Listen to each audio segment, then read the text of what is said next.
accepting of women being in boardroom scenarios. Yeah. But I would say that it's still very skewed. Like developers promised you'll get this in 2019, until 2024 you have no idea where your apartment is, right? Any point feel like that the design education in India was feeling a little limiting, that you didn't have that much room to experiment as opposed to maybe studying abroad? I'd spent 12 years in consulting by that time. Morphogenesis gave me opportunities that I could never imagine in my life. First 5 years I spent in Delhi. The next 5 years I spent in Mumbai. I was sent to Mumbai to start the studio for Morphogenesis. So I literally, like, from opening the studio and keys being with me to hiring the first receptionist to the first architect, and that becoming a 30 people team in 5 years was a lot of corporate architecture. Corporate world is tough for women in general, right? Real estate, I would say, is a notch above, the regular toughness, because going to site, building these millions of square foot of project, where projects team are primarily men, Yeah. right? Took the key decision of transitioning into one of India's biggest real estate development firms, which is K. Raheja. We have seen a lot of change in the last 10 years in how real estate has been functioning in this country. We didn't really have IT campuses 25 years ago, right?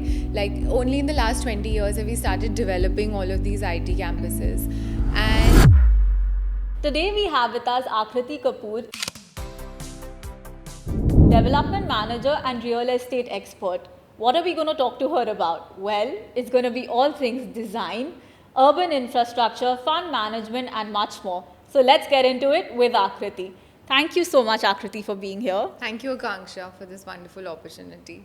I'm so excited to get into it. So, you grew up in Delhi and you moved to Bombay later on in life. But growing up in Delhi, were you always fascinated with the urban landscape and how cities are built, or that was something that you became intentional about later on? I never grew up as a child thinking that I would be an architect or like very design focused or have some, kind of relevance to this space, because I don't have any design professionals in my family, so to say. But as a child, I think my bent was always very creative. Like, more than books and studies and all of that, I had a lot of extracurricular activities that I love to do. So a lot of dance, a lot of, playing the keyboard, even to the extent of doing like gift packaging courses and things like that. So, when is it that you realize that I think design school or architecture school might be it for me? Very late in life. Like, I think all through my school, I never really bothered about what am I going to do next. It was more literally from exam to exam, like most of us. But I think after my 12th standard, I kind of figured out that books and engineering and, any kind of technical education is not something that I would like to do. A lot of studying was not something that I was interested in. However, at the same time, I also like to do something more technical. Fashion design was something that really interested me. But 15, 18 years ago, I think that was still considered to be like a non-technical sort of education. Yeah. So I thought architecture was a fine balance between having like a nice 5-year degree course to keep your parents happy and at the same time, have some sort of creative bent to the side. So I think it was more just organically, it just came to me. It wasn't really a plan at all ever. And architecture school has this reputation. It's infamous for being very ruthless and very relentless. Can you vouch for that? And what was your experience like? It was wonderful, honestly. Like, I don't think, I think everybody should do architecture in their life, to be honest, because the kind of rigorous sort of training that you go through for 5 years, it also includes like a training seminar in between, where 6 months you go and work with an architect. So there's also exposure of real life practices within the college curriculum. But apart from that, like the day-to-day activities of like doing studio sessions, doing design presentations, also a lot of history of architecture, theory of structures. So it's like a blend of many different varieties of, learning sites that you get to experience. So yeah, I mean, like it is obviously rigorous in that sense. You're supposed to make your own models. Like all you're doing is all night cutting thermocol to like put together something to show to your studio director the next day, only to realize that he's going to stamp on it and like make you dance on the model that you created all night. Oh, So gosh. it teaches you how to take feedback and criticism as well. Yeah. And overall, the atmosphere of a design college is very chill. Like many things that are restricted in many other colleges, not to say on public forum, but smoking, drinking, all of that is very much part of an architecture school curriculum. So I think it exposes you to many, many things that a regular college environment Yeah. would not. Many different people, for sure. Yes, yes. And did it at any point feel like that the design education in India was feeling a little limiting, that you didn't have that much room to experiment as opposed to maybe studying abroad? Did that ever be a consideration? Not really, because I think India has a lot of different things to offer. While I understand that a lot of city planning and urban infra planning is sort of so much nicer outside of the country, and there's a lot to learn from, like, let's say, even metro development or public infrastructure, which is outside of this country. But India historically has a lot of architecture to offer. So during our college days, like we would have trips to Bundi in Rajasthan or many other these sort of places in Maharashtra where you're learning about Shaniwar Wada, you're learning about all the Mughal architecture, the temple architecture of the south. So I think which is like real architecture in the sense of planning and design. What we are doing these days is more just kind of retrofitting our requirements into a glass box. Yeah. That was really space planning and climatic design that we're talking about today. So India did have a lot of different things to offer at the point. So it never felt like you're missing out on something. I do agree a little bit of more travel, although expensive, in the curriculum will obviously be better Yeah. to address more urban design issues of today. Absolutely. And when you were at the point of graduation and you have all of these different options in front of you, how is it that you decided that you want to get into design consulting, and your first stint as an architect was at Morphogenesis? So what led you in that direction? So after college, I think I wanted to experience like getting into consulting because of the breadth of exposure that a consulting firm gives you.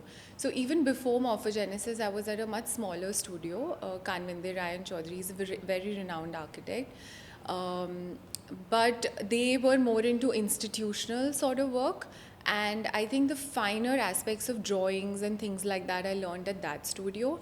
Very soon after a couple of years, I realized that I want to move to a larger studio. What Morphogenesis really did was real estate and architecture is a wide plethora of things, right? It's not just a typology of residential or commercial. It also has institutional, it has student housing, it has hospitals, schools, universities, so all of that diverse sort of experience I was getting at Morphogenesis.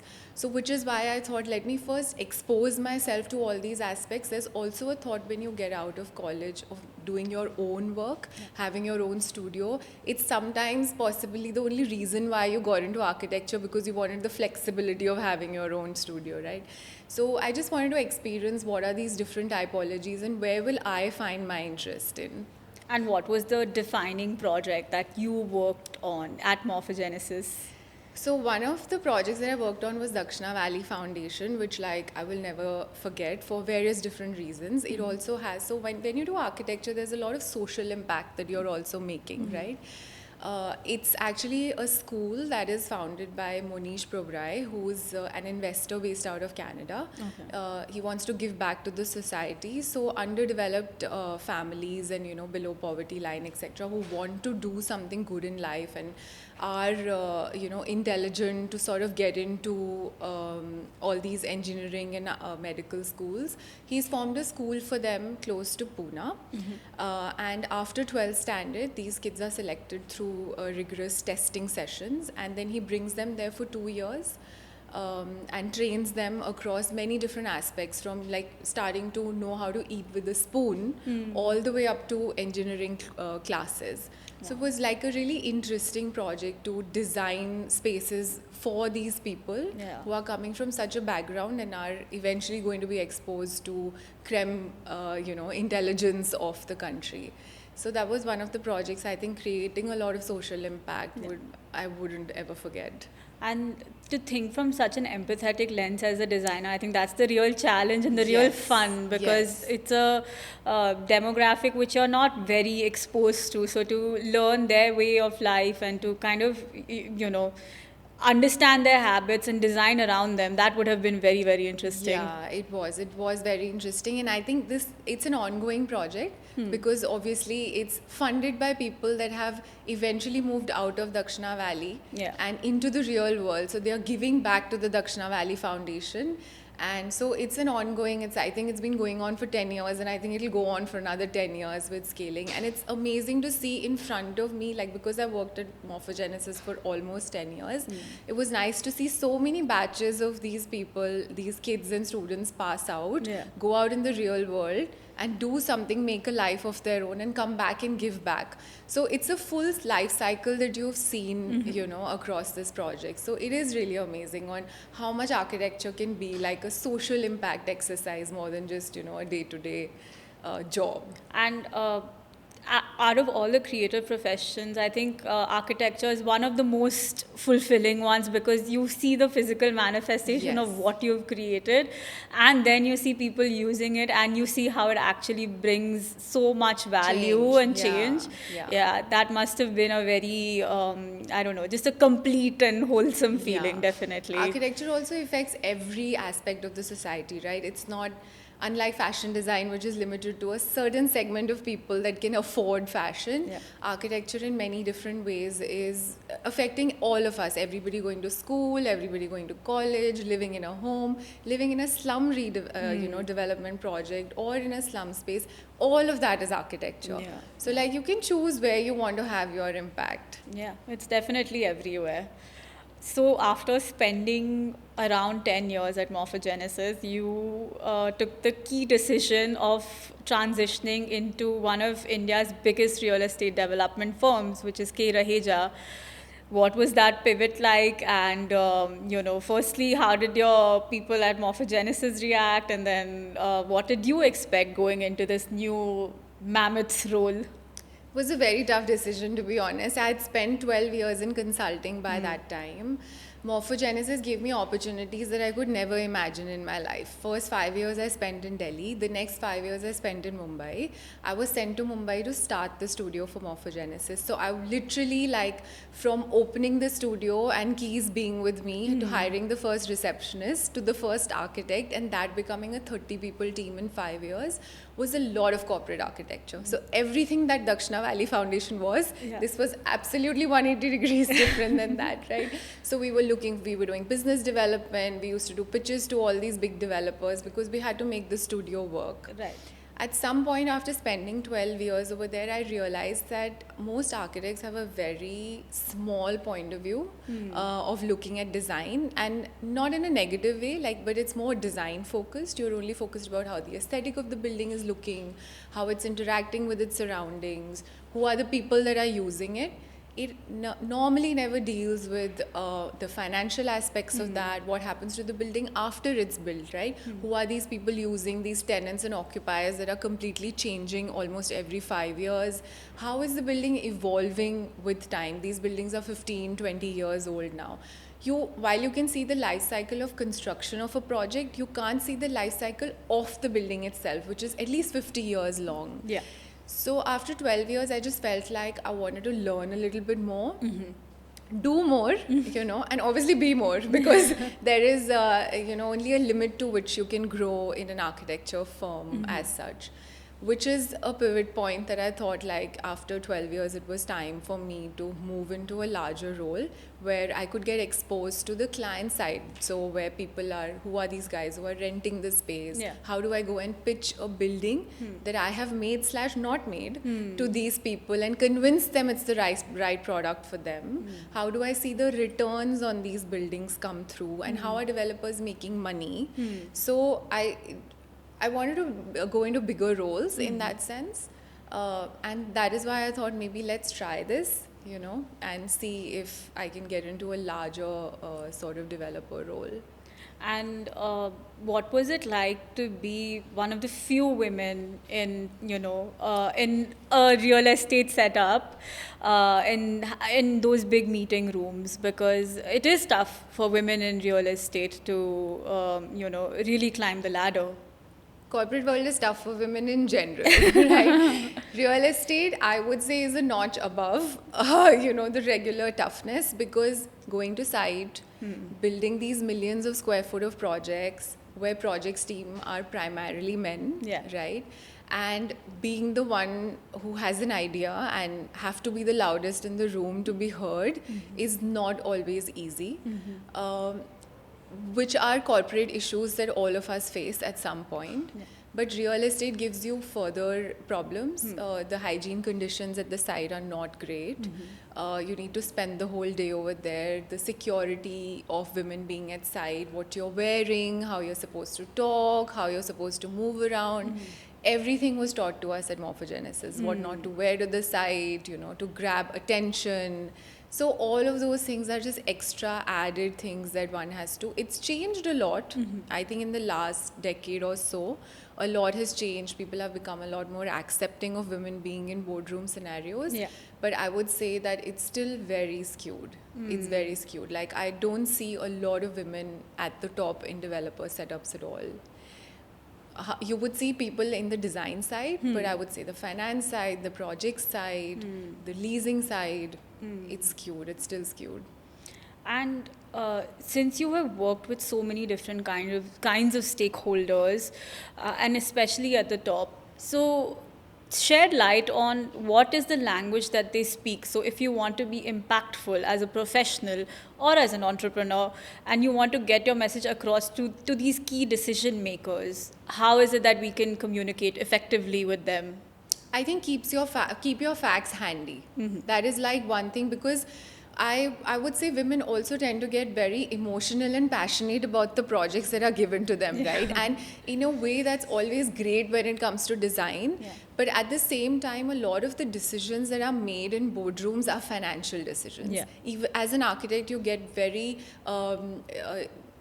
passion. When I say passionate, I'm also like, you're trying to protect the Yeah. design that you've made in the first place, and sometimes you do not hear what the other person is saying from a financial standpoint, whether it works for them or not.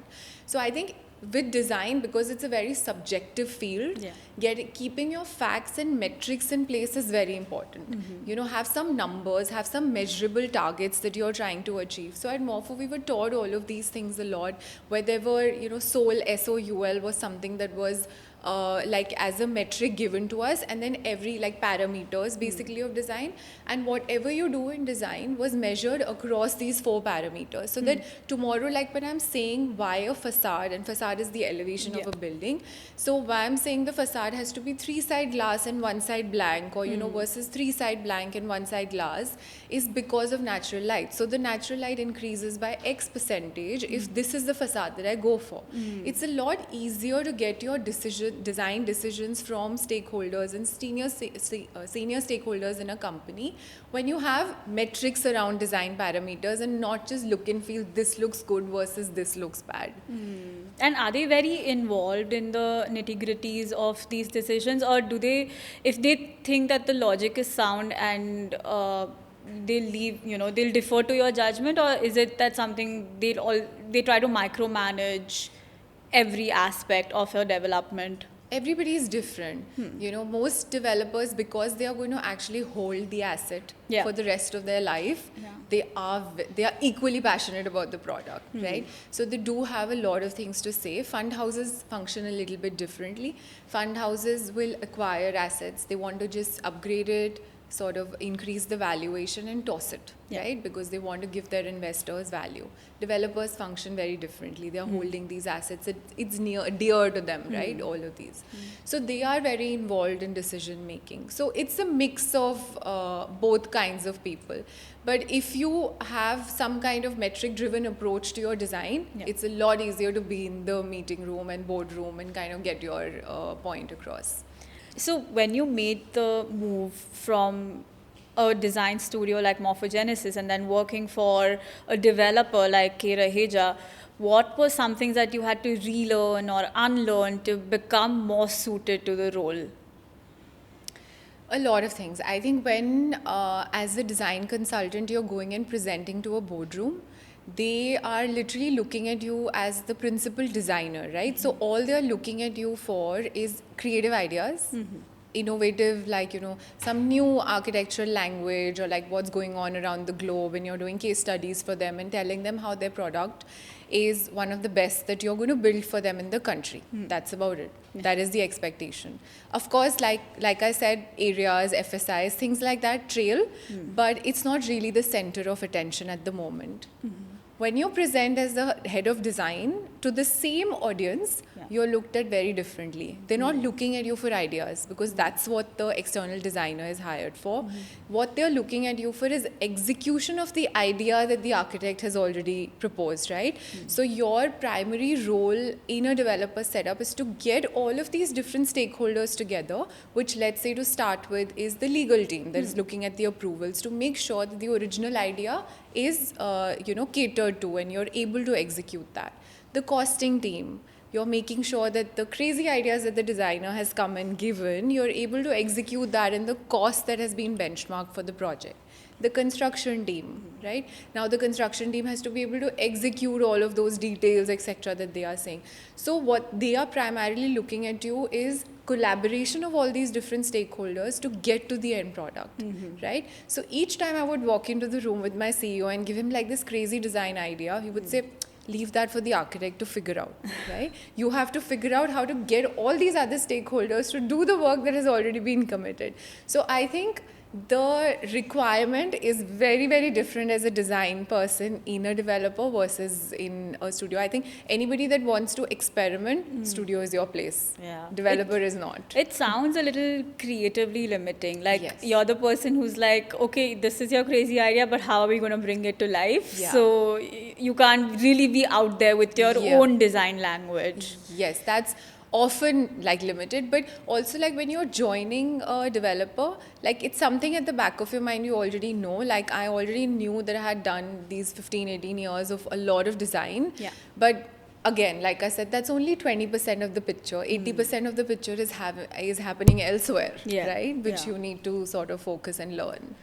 And in this whole real estate development life cycle of just like, finding raw land and then like transforming it into a commercial or a residential asset, in your opinion, actually in your experience, what is the hardest part of the real estate life cycle to crack? Like which aspect of it is the most crucial to get right?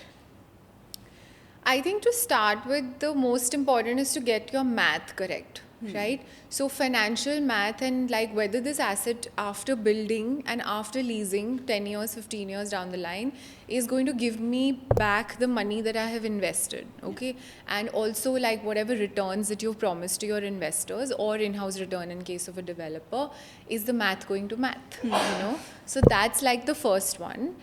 How are you going to ensure that happens is timeline and execution, right? So if your delivery timelines are consistently moving because of many different pieces that are not coming together, let's say your approvals are not coming on time, let's say your architects are not performing, let's say in-house decision making is poor, all of that is going to consistently move the timeline by a few months, years, and slowly, and we've all experienced that in some residential investment that we've made or the other. Like Right. developers promised you'll get this in 2019, until 2024 you have no idea where your apartment is, right? Yeah. So each time that timeline gets extended, everything takes a hit. Your cost of construction goes up, your debt increases, so your leasing goes, moves ahead of time, and then you don't know how the scenario is going to change. So supply is always targeted to hit the market at a certain point. Right. The moment that point changes, everything goes for a toss.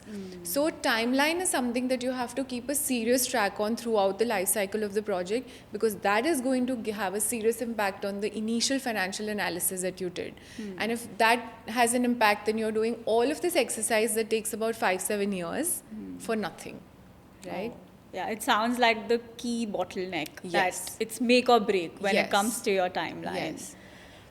And timeline can go a toss for a multiple of reasons. Like I said, approvals didn't come, somebody didn't make a decision. We were just sitting on like figuring out what has to be done next. But unfortunately, all of that has a deep impact on the financial metrics. Yeah, but it's also so unfortunate that so much of it is external and out of your control. You could have the most well-oiled machine internally, but externally, if things are not aligned, they will not move. Yes, So which is why policy making and government push is one of the real key factors in real estate and infra development in the country. And which is why you see suddenly in Mumbai, you will see every other corner is under development because Yeah. government has finally realized the importance of doing SRA development, right? So yeah, if there's push from the government, I think a lot of things can be eased out. I don't think there is any, standstill from the developer side or any monetary issue in the country anymore. and more recently, you transitioned into JLL, which is an IPC, and especially in the arena of development management. So tell us a little about that. What is development management, and how does it benefit everyone from landowners to developers to people who will use the end product? I transitioned into development management because I thought that I want to be the decision maker. Okay. So, when at a consulting firm, again, you're doing just 20% of the bid. At a developer, you're still responsible only for design. And at K. Raheja Corp, especially, the scale of development is so big that you can really look at with blinders on a specific aspect. You Yeah. can't look at the whole aspect. So moving into JLL was a strategic move from my end to be able to make some decisions that I wanted to make when I was in that boardroom. Right. I wanted to scale down a little bit from those large developments. We've come down to a 5 lakh square foot, a 7 lakh, and that's really what our target market segment is. What that gives me is I can be part of funding strategies. I can be part of meeting rooms that have overall land development strategies, feasibilities, all of that. So it was a strategic move from my end to sort of scale down and become the CEO of the project, Yeah. so to speak. Is it a very prevalent model outside of India? It is more prevalent than India, Okay. but yeah, unfortunately, I don't think a development management model can ever take over a developer model, right? Because with fund houses coming in, Brookfields, Blackstones of the world, I think a large part of the real estate will now be owned by international fund houses. The rest of the leftover will be with the big guys, with like K. Raheja, Prestige, like the Embassy. And do you see this trickling into not just urban cities, but trickling down to tier 2, tier 3 cities as well, like the evolving cityscapes and ownership, shifting to international In the hub? next 10 years, I don't think so. I think in the next 10 years, it'll still be focused on the metro cities. Okay. But having said that, your point of tier 2 cities is great because you see so much development that is coming in tier 2 cities, right? Very focused on large scale developers. I think suddenly everybody from, let's say, Bombay has started moving to Pune. There's Navi Mumbai that's coming in. Yeah. So fringe development is going to happen, right? International people moving into that is a little bit far-fetched thought at the moment, but it will happen at some point. But right now, I think the discipline in tier 2 cities is also kicking in. A lot of value addition that you are seeing and grade A assets coming in tier 2 cities is happening. And how do you see the design landscape changing in terms of all the different requirements of a asset of the future? How is it going to change the design language or the way that architects think about the next phase of growth? So I think like today, if I have to map the assets that have recently been built in the country, I wouldn't say they are far away from global standards at all, Yeah. right? There's also suddenly in the last 5-7 years, because of the exposure that India has got and the real estate has got and general business has been great in the last 5-7 years, a lot of interdependency between the rest of the world and India is happening, right? So earlier you wouldn't see a lot of assets and buildings getting built by international architects. It's not the case anymore. Every other third, fourth building that you see in the city is being built by them. So a lot of this interrelated sort of dynamics is going on. Today, I don't think there is a difference between the asset that's getting built here versus anywhere in the world. You have exactly the same, wellness amenities. You have retail, sort of fronts. The market of today and the occupiers of today are also very well-traveled occupiers, right? They're working in global companies and they have exposure to how people sort of live and work in other countries of the world. So all of that is provided for. You go to Hyderabad today and see, one of these Salarpuria assets and all, destination, placemaking, the experientiality of the space is as good as anything that you would have seen in Singapore. So Right. the only, I think, challenge that we are facing right now is more infra development, right? Like, while my particular asset gives me all the feel that a global asset will give me, it's what is around it is not able to, like sort of complement what I am building. Is that the next challenge that kind of excites you to take on the infrastructure side I of would things? love that, and I think at K-Raheja Corp in Hyderabad they have a 100-acre campus which has 22 buildings, and I was working on the upgrade of that campus.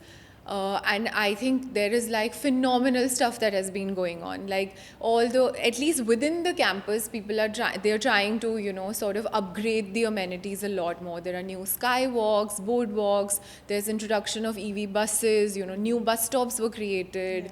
And you're doing like DLF has done like a monorail within their campus, right? Yeah. So I think like that 100-acre campus was the most exciting upgrade project that I've ever worked on. And then you see lobbies, we were breaking down offices on ground floors and converting them into food courts. The landscapes were getting changed. All boundary walls were getting broken so that there is indoor-outdoor interaction of what's happening in the street versus the building, and not, having a divider between the street and the building. So all of that is happening. It's just that right now everybody that owns above a 20-acre sort of land parcel is being able to do that. Yeah. The city as such you don't see changing. If you were at the helm of such a corporation, or just a body which can help alleviate some of the pain points of urban infrastructure, what is the first thing you would like to tackle? Oh my God, last mile connectivity, pedestrianization. Like, I think, like BKC is a fine example of that. Right. The only problem is that the one footpath that we have in the entire city is also broken every other day, Yeah. right? For some reason or the other. And it really angers me, on why that is the case. So I think last mile, because the metro, the train, everything will come into use, the bus stop, everything will only come into use if you can still walk to your office. If I'm going to use a rickshaw Yeah. from the metro station to go to my office, then we've just defeated the whole purpose of this exercise, right? So it's so, I don't know how to help this, and at some point I'm going to figure that out as well. But I think last mile connectivity is something that we really need to focus on. I think maybe one of the solutions could be, putting developers responsible for that. Like, if you can spend 1,000 crores on your asset to get a building that's so flashy, I'm sure you can spend another 70 to do the footpath in front of you. Yeah, right? and it's going to add value to your asset. We've made all this fancy metro system, and our metro system is best in the world, Yeah. right? Those metro, the cabins and the cars and the stations are I haven't seen something as fancy as that anywhere. Right. But if you can't walk from that metro station, and if everybody just starts to pick up the little footpath that is right outside their building and develop that, Yeah. I think you will see a sea of change without having to do any policy changes also. More than anything, just as a commuter and a user, with no expertise in real estate or development, just the pedestrian point kind of resonates so much, because that walk back from my office to the metro station is something that I want to look forward to. And in other countries, it's a way to wind down or wrap up your day, kind of gather and reflect on your thoughts. But over here, it's just another problem that you have to solve in getting home. So definitely, I think solving that pain point, it could have so much social impact and also environmental impact. Yeah, I think we talk so much about sustainability. Like green buildings is, like greenwashing, I would say, is happening like everywhere across all segments of the society. But the problem is that a little bit of intervention, that we can do, which can have serious impacts, we're not doing. So I don't know, like, how that's going to happen and when it's going to start. So if you had the chance to go back to design school at this point of your career, is that something you would study, urban design? Oh, I already did, like in my fourth year. So fourth year in architecture school is urban design, Okay. right? You have to study a city or a large scale impact of urban planning that you can do. Yeah. So my project in fourth year was try and develop spaces under flyovers, right? So now you see a lot of landscape happening and all of these little gardens and stuff that are made. At that point, which is 2009, none of that was happening. So all of these under flyover spaces were used by every social issue Yeah. that was going on under these so I studied that. I tried to make some because under the flyover is one large spaces you get which are column free, right? Correct. Normally see columns are very spaced out under flyovers. So started to create like some badminton court and you have like so much of height and stuff. So a lot of sports amenities. One of my interventions, although like now it seems funny when I think about it, but like making old age homes or like stuff like that, or even like for space for homeless people. So I already tried to do that, but it's very lovely to see that when I'm crossing BKC and stuff like that, and you see all of that happening under flyovers, it's really cool. So I think intention is there. It just sort of needs to all come together in some way. One of the themes that we've touched upon in this podcast is, advocating for more accessible spaces for disabled people. Is that something over your design career that you've had to mindfully and more empathetically think about? Are people evolving on that front? Earlier, I think this subject was more restricted to somebody trying to do innovative things in design school only, right? Like we would make schools for the blind, for example. We would do prisons as part of, architecture studies and case studies and stuff, and life inside a prison and how you could make it better for prisoners and stuff. So it was always there, but on a very, I would say, philosophical level.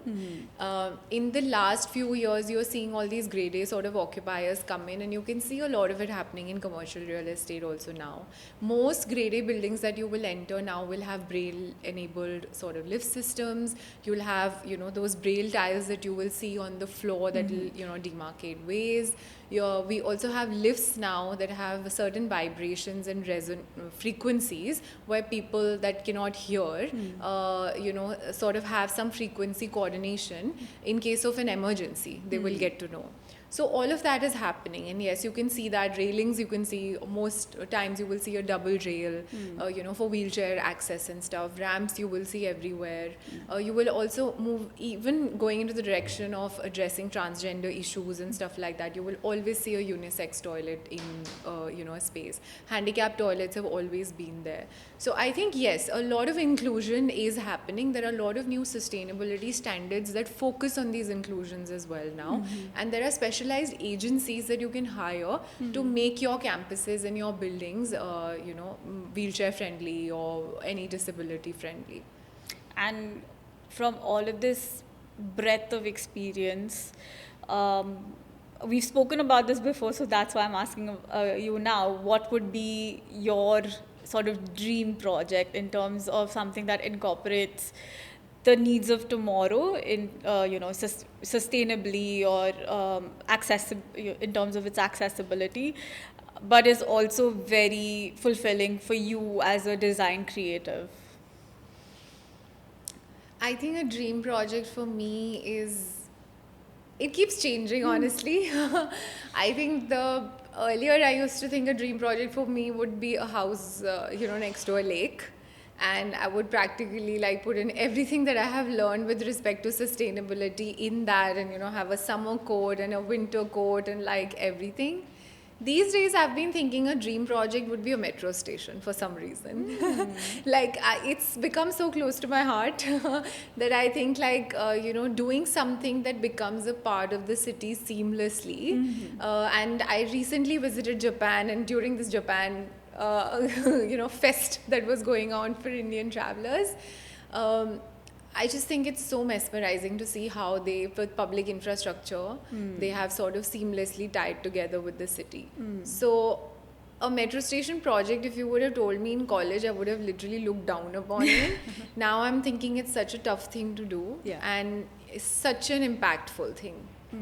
I remember the last time we had this conversation, you said, I've already done my dream project, which is a school in a rural area. Yeah, which is the Dakshina Valley that I spoke about earlier. Okay, all right. Yeah, so I thought you would circle back to it, but yeah, this is a very welcome new twist to the conversation.